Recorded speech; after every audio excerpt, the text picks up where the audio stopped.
Hello everyone, it's Charlton. So, I want to talk about this case again. Mollie Tibbetts, the murder of Mollie Tibbetts, the Iowa jogger, college student who went missing on July 18th. And it's now August 26th. So, going to do something here that I saw in a movie once. Not a very good movie even, actually. But I like this part about it where the guy is helping somebody solve a problem, and he says, all right, let's start at the end and move backwards. Okay, and that's what we're going to kind of do, maybe. Before I do that, though, I just want to say that, I think maybe some of the things that maybe have been withheld, or that it's basically a small community, and that I think the fear is that this is going to tear the community apart, maybe, and the community wants to just kind of heal and move beyond this, and bring justice to whoever did it, and so forth. So, however, So I don't think there's any major malcontent other than some trying to avoid embarrassment, because of various political reasons, business reasons, mostly, political though. But it doesn't, it's not a healthy thing. It's not a healthy thing to not acknowledge what's going on, and to not tell, not to be open and forthright with what happened, and how it was investigated, and how the information was released to the public, and so forth. And I understand that investigators have their reasons for conducting the investigation the way they do. I'm not an investigator. I'm not a police officer. However, again, it's still not healthy to just for us, the people, to stick their head in the sand and not talk about things that are right there. It's just not, because sometimes, even though the intentions might not have been really anything terrible in this case, basically to try to, on a very controversial issue, a major hot topic, of immigration, illegal immigration, and other things, for us to kind of want to move on. But there'll be other times when there isn't, where the reasons aren't so good to hide things. And it just makes it easier for those other situations, for people with malintent to hide things from the public. So, but let me, this is the house. This is the house where he lived. I'm calling him Christian. Everyone keeps calling him Christian. I think it is Christian. I think he misspelled his name on his Facebook page.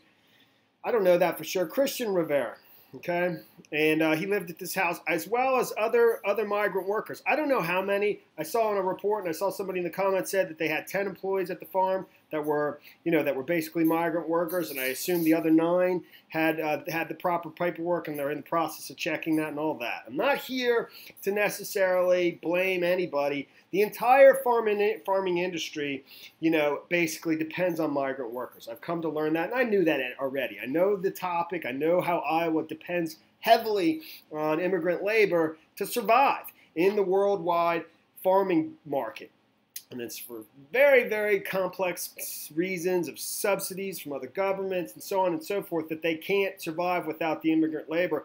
But I did learn that there's a 1.4 million workers, low-level laborers in the farming industry, and of that, something like 638,000 are migrant workers. Half of the workers in the farming industry are migrant workers. Okay, so it's not just this farm.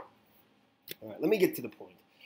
So I saw this house. It's been driving me crazy of where this is. I've been trying so hard to find it on the map, and not for any other reason, just to kind of get my bearings and see where it is in relation to where Mollie was abducted, where she lived, where the farm is, and so on and so forth. And I couldn't find it on the map. I couldn't, because it's just one house and a trailer, and then there's also, well, in a video you can see another structure there right nearby it. And for time reasons, I'm not going to play that, because believe me, I found the house, and I didn't find it by finding the map. I found it just in another way, And I'm surprised that, I don't want, obviously the authorities don't want anybody harassing people at this home. There's still other people that live there that work for the farm and have done nothing wrong, and I don't want that either.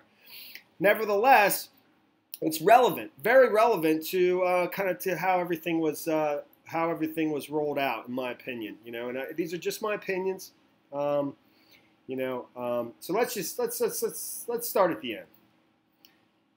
So he was, he was arrested on. Well, Mollie's body was found on the 21st. That was Tuesday. Okay, and that was the day.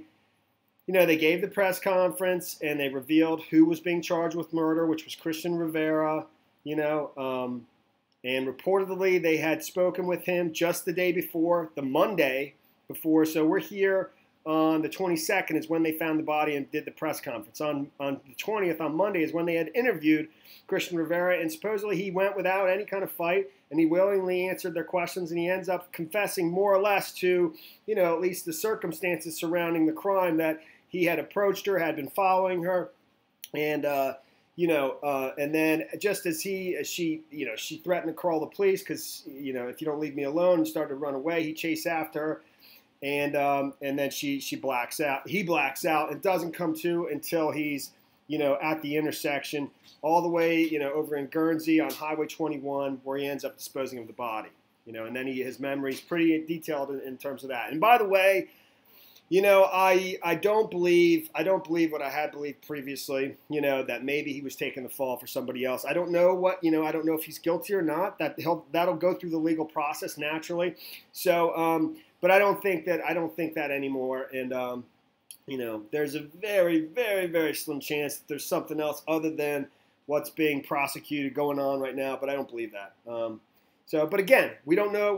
He's innocent until proven guilty, and he'll go through the legal process, and we'll learn a lot more about it. And I do have many questions that I'll talk about, just some generic questions about things at the very end, about the actual crime itself. So I'm kind of here to discuss how it all went, So that's why I'm starting at the end, going backwards. So,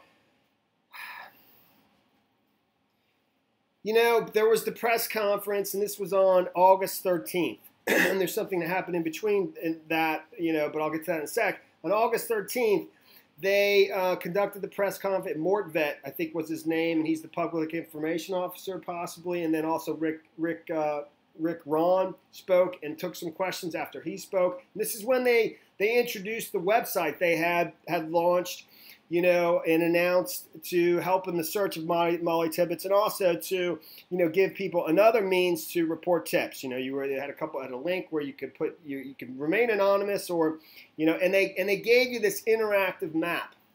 All right. And this, that's like a week earlier from the time Mollie Tibbetts' body was found, August 13th. And the interactive map, I think we've all looked at that quite extensively, and that was this, and it had the 5 shaded areas on it. Okay, one which is near the boyfriend's house, one which is, got the car wash, and one that's got the truck stop, TA, Travel Centers of America, and then this one that goes to nothing, it's a broken image, and this one that doesn't click, even though your cursor goes over it, but you can't bring anything up. And this was the boyfriend's house. So 3 of them had something. One of them had something that was a broken image, and the 5th one didn't have anything. Okay, so, and, we all looked at that, and that definitely was significant. And they were asked questions about that at the press conference, like exactly what do the pink areas mean? And they basically said that they were hoping that people in those areas, in the time in question, from 5 in the evening to 10 in the evening on July 18th, the night which she reportedly went missing, they were hoping that people that were there at that time, this would jog their memory, they would think of something and report it to the authorities, no matter how small or whatever it is, no matter how insignificant, they would determine whether or not, it was important or not. Okay. So, and that was the 13th, a week before, basically, 8 days before the 21st, when they made the announcement that they, were charging Cristhian Rivera with murder. They had found the body in the cornfield in Guernsey off Highway 21. I don't have that up, but I don't need to for this.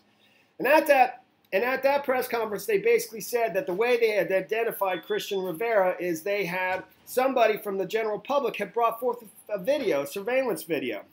and it's in the affidavit that she was jogging somewhere between Boundary Street and Middle Street. Here, this is Boundary, this is Middle Street. There's some storage facilities here. I thought maybe that's where the surveillance footage came from, but I don't know that for a fact. And this is 385th Avenue, which goes out of town east, out of Brooklyn. And at some point, that's where the assault took place, or the attack took place. And we don't know exactly what he did to her there and what happened from then, because then he blacks out, But reportedly he went around this block around these blocks a couple times, because the surveillance footage picked him up numerous times and actually going back and forth. That I don't fully understand, but it makes some sense. He might have done the attack, put her in gone around the block a couple times, done the attack, brought her back this way for whatever reason to go to the car wash, I don't know, and then out of town to the travel centers, the truck stop maybe. I don't know for sure. But just to, but that video was integral, and he tells you that. Rick Ron does in this press conference. Okay, he says that was instrumental in basically identifying the murder suspect. Okay, and that he actually says that they got that video about 1 to 2 weeks ago. He put it in that sort of broad range. Okay, and that's the 22nd. So that would be whenever, from August 7th to August 14th. Somewhere in that time, somebody came forward from the general public, provided the surveillance footage, and they were able to identify the vehicle and tie the vehicle to Cristhian Rivera, because, like I just said. All right. So I'm not here to blame anybody. I'm just telling you what I've seen. What I've found out. I'm really not. And I think everybody's trying to do their best to manage the situation. It's a small town, they obviously they want justice for Mollie. I believe that fully, completely, 100%. And everyone wants to move on. In fact, I've already mentioned in my previous video that the political elements that are involved here are usually, political elements I support, conservatives. I mean, there's the two owners that own the farm. While we're at it, I want to just take that real quick, just to review. You basically have two brothers that own this farm. All right, Craig Lang and Eric Lang. And all this time, we had seen Craig Lang and his son, Dang Lang. They gave the press conference, but it was also reported that Craig Lang ran for Secretary of Agriculture in the state of Iowa in 2018, and actually ran in the primary. I don't think he got any further than that, but he also was the president of Farm Bureau in Iowa, and he was the president of Regents, president of Regents, which oversees the 3 public universities in Iowa. So he's a public official and fairly well known. The whole family is in the town of Brooklyn in Iowa. It's a small town, and they have a pretty big farm, pretty big spread, and they're a pretty prominent family in that town, small town. So, but we hadn't seen Eric, this whole time. And for days, video after video, I kept saying we haven't seen him yet. Friday night is when I saw it, which is how these things usually go. Political, they kind of do like a document dump, but it's not document dump on a Friday evening because the news cycle goes dead over the weekend, and it helps just sort of dissolve it a little bit, until Monday comes. But it became reported that Eric Lang, the other brother, his wife, Nicole Schlinger has a business. I think they both do. It's called Campaign Headquarters. I saw it in town. I found it on the page. It's it's a small town. Everything's close to everybody, all right? But it's very heavily politically connected. And I think in their biography they say they've raised over $50 million for candidates over the life of the business. They raised $1.7 million for Senator Ted Cruz in his re-election campaign since the beginning of 2017. They've done work for Mike Lee. These people I like. They've done work for Joe Wilson. I don't know Joe Wilson, but they've also done work for the former governor of Iowa and the current governor of Iowa, Kim Reynolds, as well as on their webpage. Greg Abbott's on there.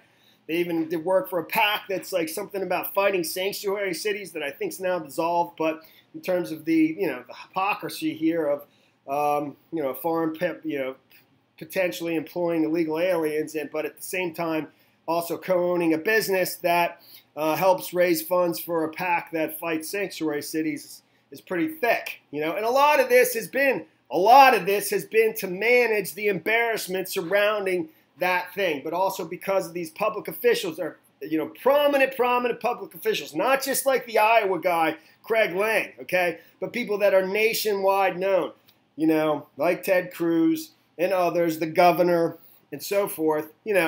This has been managed, or it appears that it's been managed this way.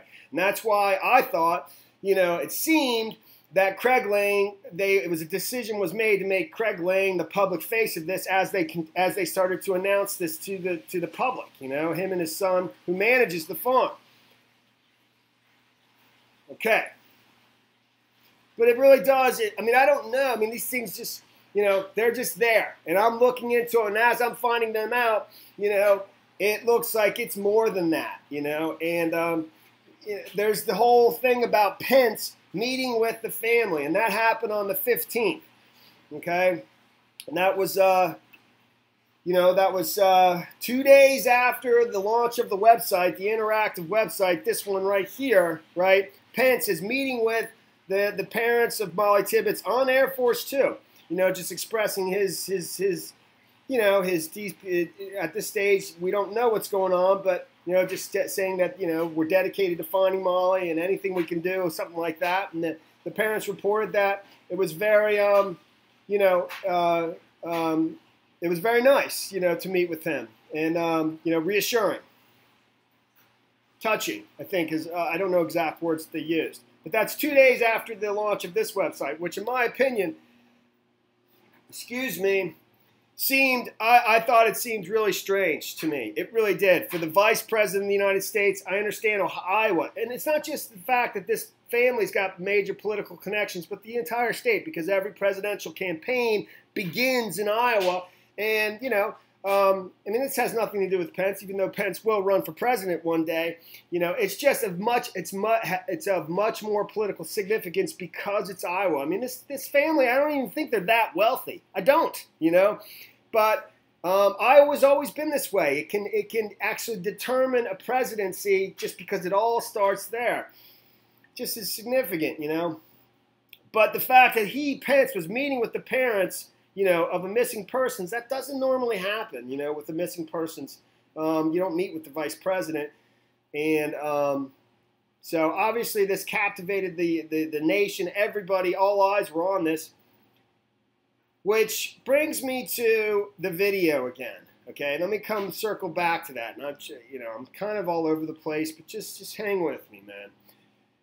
The video, it always bothered me. And I honestly think, again, I think this community is just doing their best to manage the process, even the family, that owns the farm, and to minimize, to basically try to put this back together and move on and get justice for Mollie.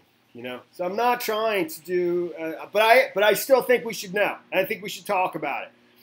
And in the video, it always bothered me that this case became fairly high profile, not like instantaneously, but pretty quickly. In the beginning, the entire community, the vast majority of the community, hundreds of people were out there searching cornfields for Mollie. Everybody knew about it, and it gained nationwide attention pretty quickly.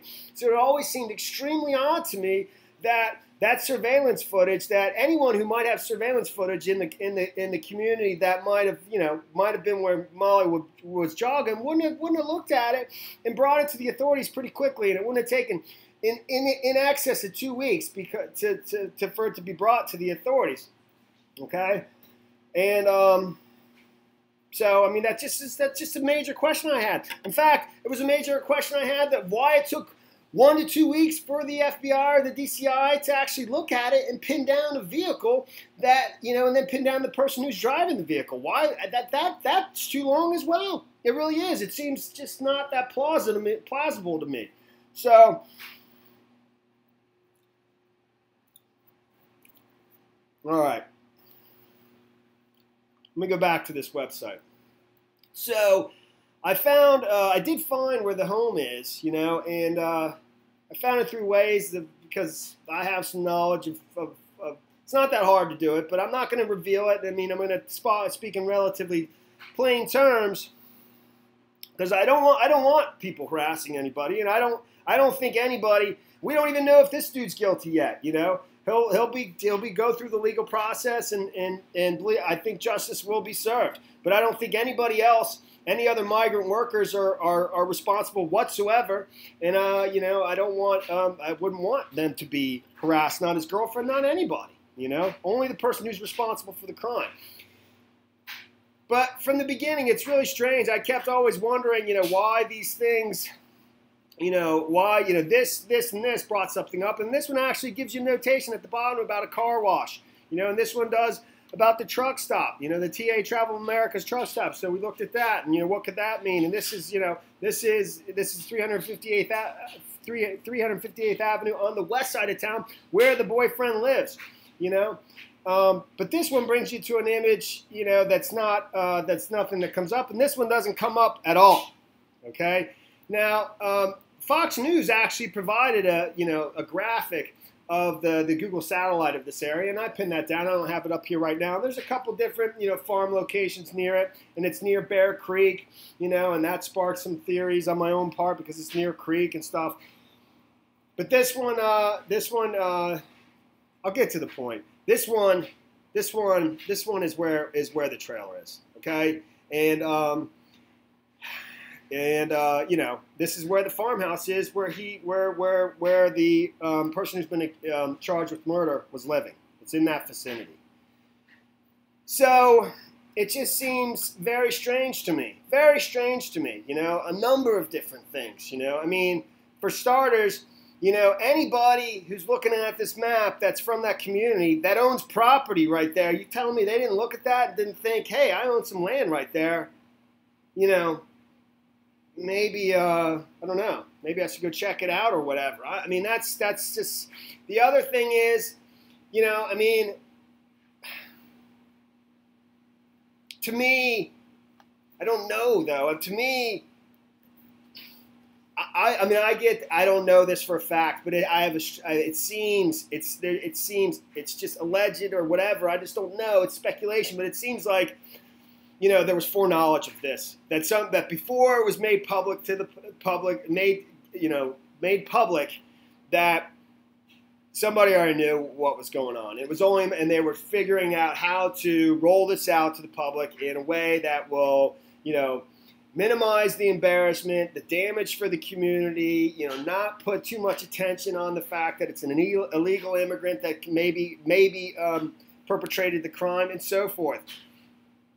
But, you know, the fact that this, out of all the ones that doesn't work, is this. And it could be that they just didn't want anybody, you know, same thing up here, even though this picture is only a few farms in that location. They didn't want the public, you didn't want, you know, crazies harassing those people in the area. Same thing here. Okay, that's very possible. You know, that is a possibility.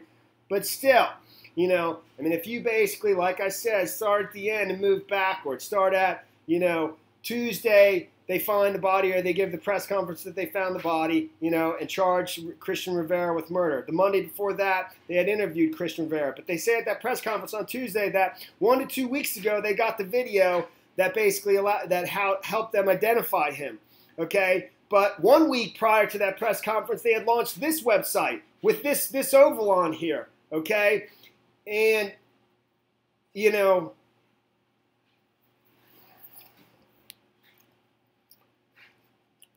it's hard for me to say without saying it, all right? You know, I'm asking the question. I'm asking the question. I'm just asking the question was, you know, how long did they have that video for a while? Okay. And you know, did they have that video fairly soon? And start to know what was going on pretty soon. And that, you know, they knew who was involved. I mean, they knew, you know, what business was involved, what family was involved. Not with the crime, but with who his employer was and so forth, and knew how bad, embarrassing it was and so forth. And it's like, you know, like this map, you know, would give that person with the video a reason why they would think of the video. Okay, and hopefully you understand what I'm saying. But at the same time, At the same time, I'm not trying to blame anybody. I'm not trying to blame the police. I'm not even trying to blame the family of this farm. I'm not. But I am saying, because I understand that it's a small community, it's a very sensitive topic. They probably just want justice for this girl, and it will probably be served just fine. But, you know, it's not okay. It's not healthy just for all of us to put our heads in the sand because all the intentions are good and not acknowledge what really did happen. I mean, because for all we know, we don't know, and I don't think this exactly. I don't know when we don't know when Mollie died. We don't. We don't know if she was murdered on the street, if she was put in the trunk and taken to the cornfield and murdered there that night, or if she was taken to the trailer and held prisoner there for a number of days, you know, and then taken to the cornfield and killed, and so forth. I'm saying, but that's not where I'm focusing right now. I'm just saying, because I don't think when these things were maybe not being rolled out that,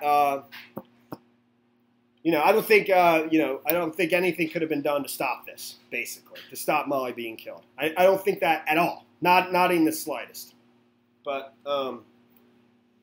you know, hopefully that's good enough because it's really difficult to go through these things. I just have a couple more questions that, just a couple. I mean, the one thing I do think about is that Snapchat photo, you know, and we still don't know. He opened it. Her boyfriend, Dalton Jack, opened it at 10 that evening, July 18th, Wednesday evening, the night she reportedly went missing. But we don't know when she sent that. We don't know if she sent it before she went jogging and she was, you know, inside her boyfriend's house, or if she was inside somewhere else.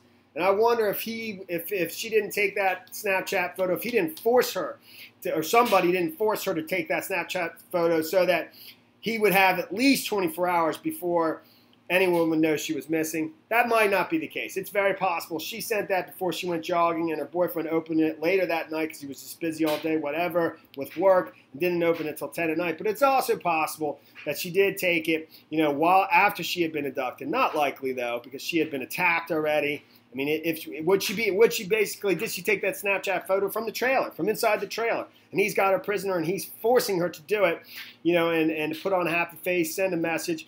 And actually, is it possible that at that very moment, that's when she pinned that tweet of her previous encounter with the officer in the library who had approached her about the missing girl, just to send a signal to people that she had been adopted.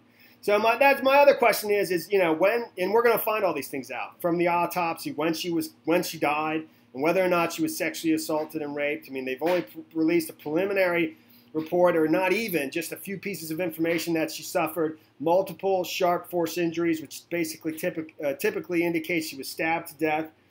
You know, but that is a big question of was she, you know, how long was she alive? Was she taken back to that trailer for days before she was disposed of at the cornfield? It's possible that it all happened in one night, and that he took her right from wherever he assaulted her to the cornfield. Well, I'm sure we'll find that out in the trial, but that is a question I have. Another question I did have, based on all these things, you know, this house here,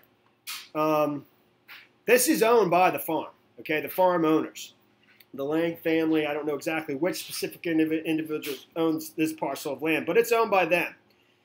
So when they were looking at this interactive map, you know, did anybody go out there and inspect those properties? You know, even while those employees were at work, you know, and that's a question I have as well.